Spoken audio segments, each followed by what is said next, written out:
হাদিসের মধ্যে আছে হযরত ওমর রাদিয়াল্লাহু তাআলা আনহু, সাইয়্যিদুনা ওমর মধ্যরাতে মানে মাঝরাতে তাহাজ্জুদের নামাজের জন্য উঠতেন।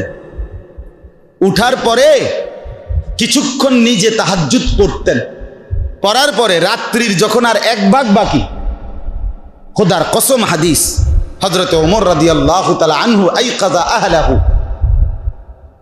তখন নিজের স্ত্রী সন্তানদেরকে জাগিয়ে দিতেন, বলতেন আর অল্প একটু সময় বাকি, ওঠো 2-4 রাকাত তাহাজ্জুদ পড়ো এবং ফজরের নামাজের জন্য প্রস্তুতি নাও।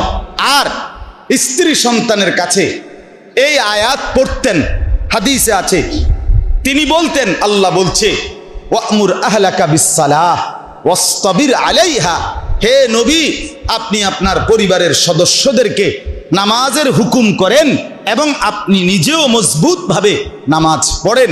হযরত ওমর বলেন, দেখো বিবি বাচ্চারা, শুধু আল্লাহর কোরআনের এই হুকুম মানার জন্য আমি তোমাদেরকে উঠিয়ে দিচ্ছি।